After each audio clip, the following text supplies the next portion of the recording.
Ladies and gentlemen, welcome. Today I'll dive into the infamous and unsettling story of Su Hong, a woman who was loved by her village, but harbored dark secrets that will unravel as we progress through this narrative. If you guys enjoy this type of content, I'd greatly appreciate it if you could show your support by liking the video, and consider subscribing to the channel. I'm aiming to reach 1,000 subscribers before the month ends, and it would mean the world to me if you could be a part of that milestone. And yes, I've got you all with the Minecraft gameplay, but enough of me yapping, let's dive right in. On April 27, 2010, a group of construction workers from Xinghua village located in Heilongjiang, China, were taking their scheduled break and having lunch at the canteen. The group of workers became frustrated as they had to wait for an extended period of time for their food. However, when they went to find the cook to address the issue, he was not available. The cook in question, Liu Xiuyun, who happened to be 65 years old, was often referred to as Liu Boss, due to his position as the eldest in his family. One of the co-workers noticed that Xiuyun's front door was slightly open and called out to him multiple times, but received no response. Concerned, the co-worker decided to enter Xiuyun's home and conduct a search. Even though the lights were still on, the house was vacant, so he departed without obtaining anything. Most of the workers were not terribly concerned for Xiuyun's safety, and instead upset that they had to go hungry. Xiuyun had gotten divorced 2 decades ago and had been living alone ever since. While most didn't seem to care too much for Xiuyun's disappearance, there were still a select few who found it odd. Xiuyun had been without a job for a significant period, and finding employment at his age was challenging due to limited opportunities in the village. When he was hired as a cook for the construction workers, it was a recent hire. In fact, his first day on the job was April 24th. Therefore, it seemed unusual that he would leave his first significant job in a while so soon. Eventually, someone asked his family about him and his brother. 46-year-old Liu Laoliu was the first to hear about his disappearance. Laoliu started by looking for Xiuyun in areas where he was known to spend his spare time. After spending his whole afternoon trying to look for Xiuyun and coming back empty-handed, he went to the police station to file a report.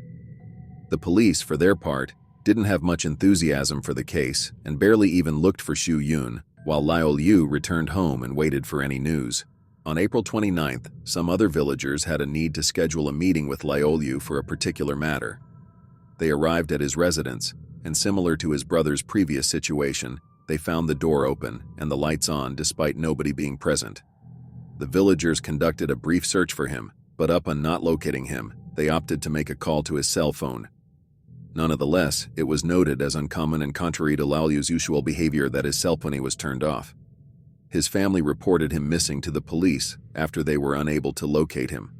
The police were taken by surprise and were shocked when his family arrived to report him missing, as it seemed that they were the last to have seen Laoliu alive when he had gone to inform them about his brother's disappearance. Initially, Xiuyun's disappearance could have been dismissed as him running away to try and find better work outside his rural village. But his brother going missing only 2 days later was far more suspicious and finally motivated the police to conduct a proper investigation into the 2 cases. The local police called for assistance from neighboring villages so they could borrow officers to form a task force dedicated solely to investigating this case. On May 7th, that task force was formed. As mentioned earlier, Xiuyun had been living alone for 20 years and rarely had any contact with those outside his family. Laoliu, on the other hand, had a greater level of involvement in the community as a farmer, and through his participation in various odd jobs and side businesses, which earned him numerous friends in the village. Due to Laoliu's active social life and regular use of his phone, Xiuyun was once again seen as the secondary focus by the police, as they believed that there would be a greater likelihood of tracking down Laoliu and that the 2 cases were probably linked. The police obtained Laoliu's cell phone records and bills, which showed him calling many people until the day of his disappearance, when the calls suddenly stopped. Based on this, the police believed that Laoliu likely didn't intend to be away for long, and that whatever caused his disappearance happened suddenly. After going through his phone records, the police took particular interest in one particular number in his contacts. This number Laoliu had called twice. Those 2 calls were made on April 29th, the day he went missing. That number was traced to 40-year-old Su Hong, the local doctor, and the owner and operator of the village's medical clinic. Despite being married, Hong's marriage was not a happy one. So 9 years prior, she moved back into her old, now deceased parents' home and had been living there alone, except for the weekdays where she lived with her 4 children, 3 of them adopted. The police went to question her at her home. Hong told the police that she once borrowed 5,000 yuan from Xu Yun in 2009 and another 10,000 from Lao Liu in order to fund treatment for her children who had fallen ill in 2009. But according to Hong, she had already paid the brothers back. Upon questioning the other villagers, they confirmed that Hong did indeed borrow money from them, but all attested to Hong's good character. When Hong was asked to explain the calls, she said she called him in order to ask him to come over so she could return the money. And after he left, she never saw him again. The police carried out a search operation afterward in an attempt to locate any bodies or objects that seemed out of place in the small village, such as unfamiliar individuals or unowned vehicles. Neither of these efforts yielded any results. The investigation yielded little progress over the next 3 days until the police unexpectedly received a new lead. On May 10th, a text message was sent to Lao Liu's sister by her brother. The message read as follows, quote, "Let me be honest with you. I accidentally killed Big Brother. I said I was going to Shandong to find his son, and he got anxious, not letting us approach his son. Why is he like this? At that time, I had been drinking and got into it with him. He got up, so I pushed him, probably too hard. He didn't stand steady and his head hit the door frame. When I checked, he had no pulse. I was scared, so I took care of Big Brother by moving the motorcycle. I was afraid of getting caught, so I left." End quote. The police then raided both of the brothers' respective homes for evidence, putting much emphasis on the search of Lao Liu's property. Since the text message stated that Lao Liu pushed Xu Yun and he hit his head against the door frame, that is where police and forensics concentrated their search. The police saw no signs of a struggle, Xu Yun's fingerprints couldn't be found, and luminol tests revealed no blood on the doorframe. A search of the home itself also led to the police finding 3,000 yuan just lying around, which would have made no sense if Lao Liu was fleeing and going on the run. By all accounts, it would appear that Lao Liu didn't send that text and that this story was made up. After carefully analyzing the text message, it appeared to be even more probable. Lao Liu was not properly educated, as evidenced by numerous typos and a lack of proficiency in punctuation usage. A noticeable difference from this well-composed text message with correct punctuation usage. After both the police and his family became aware of this situation, they attempted to call his number, but there was no response as the phone had been turned off once again. The police conducted additional scrutiny on the phone and found that it had only been used to send a text message between April 30th and May 10th, with no record of any calls made. Throughout the week, the phone would be turned back on and send the same text message 10 times to various different people, mostly his family members. This message did not add any real new insight and simply said, quote, "I killed Big Brother. I feel awful. I can never come back again. I did it myself. It's unrelated to anyone else. I'm leaving. Take care of yourselves." End quote. Following the police investigation of Hong as their initial suspect, certain texts were discovered, including one where Lao Liu confessed to acting alone, which could be seen as exonerating evidence. The oddly convenient timing led to them once again investigating her. They were even more suspicious after one of Lao Liu's other brothers told police that he had drunkenly told him, quote, "If I die, it will be Su Hong who kills me." End quote. On May 19th, the police returned to Hong's home to question her further. Hong had answered the questions posed by the police in a composed and factual manner. When the police inquired about the presence of a cellar, Hong displayed a heightened level of concern and denied ownership. The police had doubts about this because it is common for households in Heilongjiang, one of China's most northern provinces, to possess a cellar for storing food and vegetables during the winter. When the police started searching Hong's yard, they indeed discovered a cellar entrance concealed beneath a pile of weeds. As soon as the police opened the entrance, they were instantly hit by a foul stench, which made them know they were at the right place. The cellar had clearly been disused for a long while, and inside the police, even without entering, the police could see many empty plastic bags, clothing, and human feces. Once Hong saw what they were doing, she became even more panicked and hastily ran over, attempting to block the police from investigating the cellar. The police mostly ignored her attempts and picked up a nearby rake from the ground to dig and poke away at the cellar from the outside. In so doing, they found 2 blue and green sheets that appeared to be brand new. The stench, as well as the rotten feces, meant that the police, when descending down into the cellar, had to wear gas masks. As the police suspected, those 2 sheets indeed held corpses inside, which the police brought to the surface. The police carefully unfolded the 2 sheets, which had undergone significant decomposition. Nevertheless, they were able to identify them as belonging to Xu Yun and Liao Liu. Hong was promptly arrested, and the news swiftly reached everyone in the village, who were incredulous at the possibility of Hong being the perpetrator, resulting in several individuals outright rejecting the notion. According to the initial forensic examination, the 2 brothers had died of strangulation. After being interrogated, Hong confessed to the murders, since she had recently borrowed money from Xu Yun and later Liao Liu. The 2 often used paying off her debt as an excuse to visit her at her home and even clinic. And tragically, they also used this opportunity to sexually assault Hong and have her perform sexual favors in lieu of paying off her debt. As one may expect, Hong was miserable and saddened by this treatment and desperately sought a way out. She told police that life was worse day by day. On April 22nd, Xu Yun had apparently, according to some reports, fallen in love with a woman outside the village and was even going to marry her. So in preparation, Xu Yun decided to stop assaulting and raping Hong under the condition that she pay her entire debt with interest. On April 26th, she invited Xu Yun over to her home so she could pay him back the money. Before Xu Yun arrived, she had crushed 16 sleeping pills in total into powder and stuffed them into 2 capsules. Once Xu Yun arrived, she convinced him to take the medicine by lying about it being Viagra. After he excitedly took it, he hastily passed out, and Hong seized this opportunity by grabbing a hemp rope and strangled Xu Yun to death with it. Afterwards, she rolled his body up in a sheet and tied that sheet down with rope. 3 days later, she used the same method to call Liao Liu, lure him into his home, and kill him in the same manner. Hong finished by disposing of both the brothers' bodies in the family cellar. Hong had confessed, the police saw nothing wrong with her confession, and the brothers' bodies had been found. Only, the case wasn't over.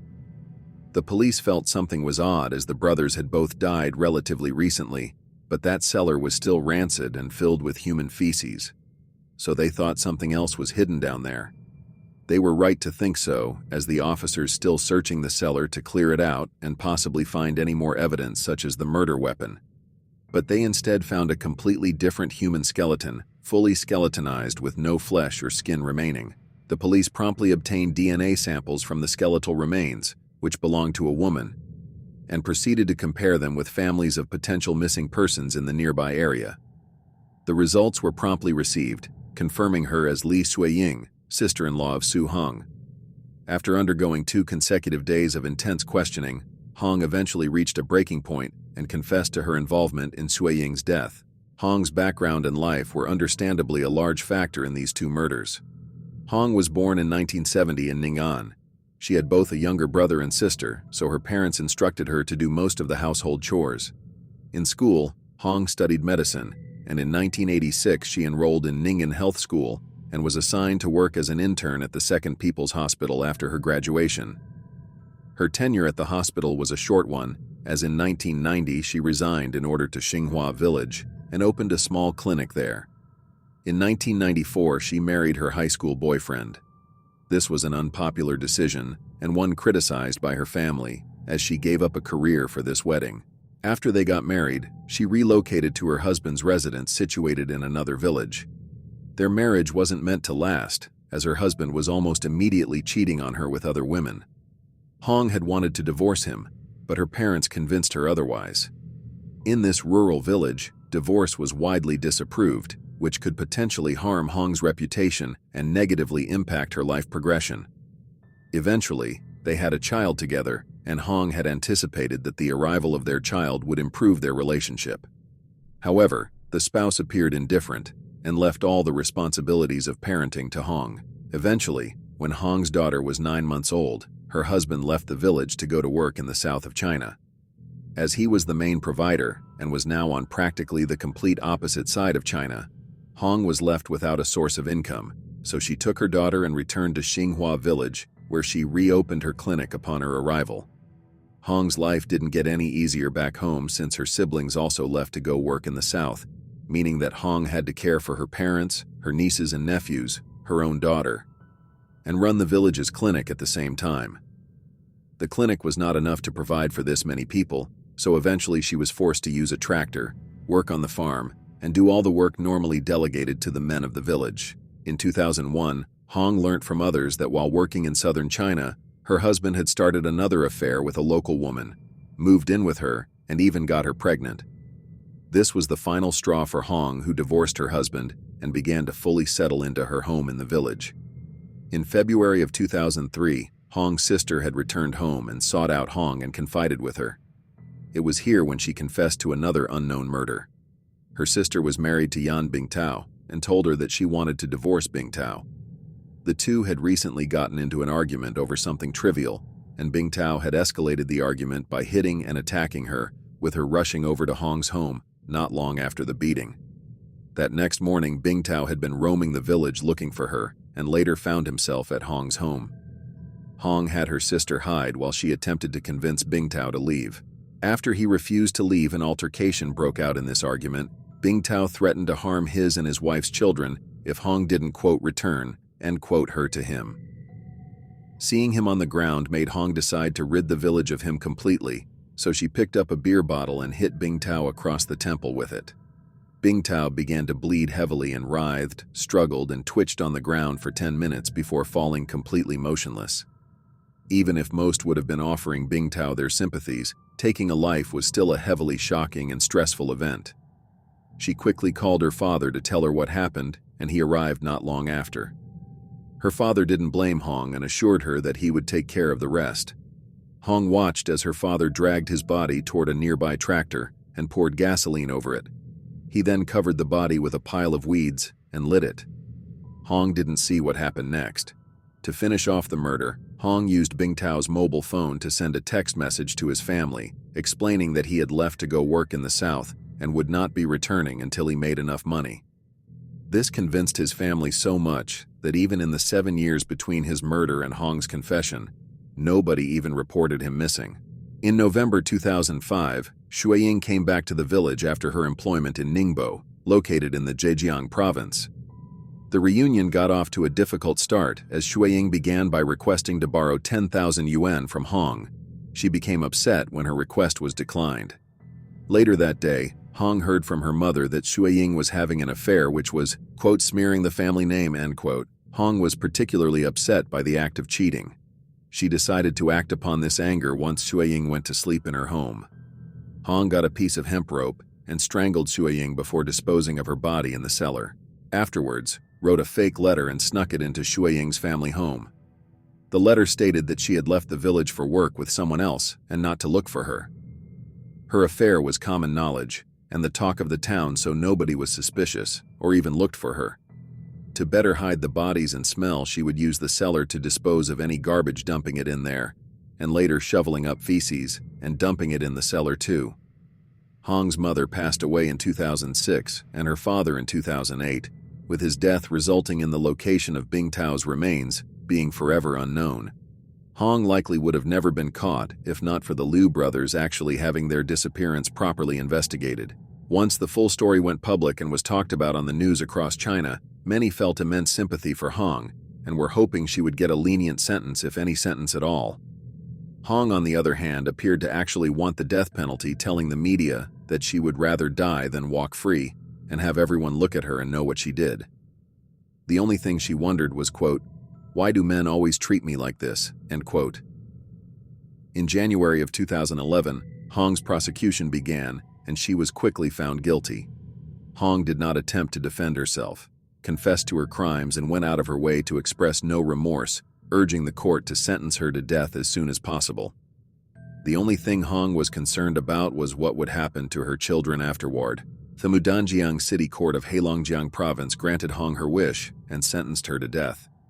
On February 10, 2012, Su Hong was executed. Wow, just wow.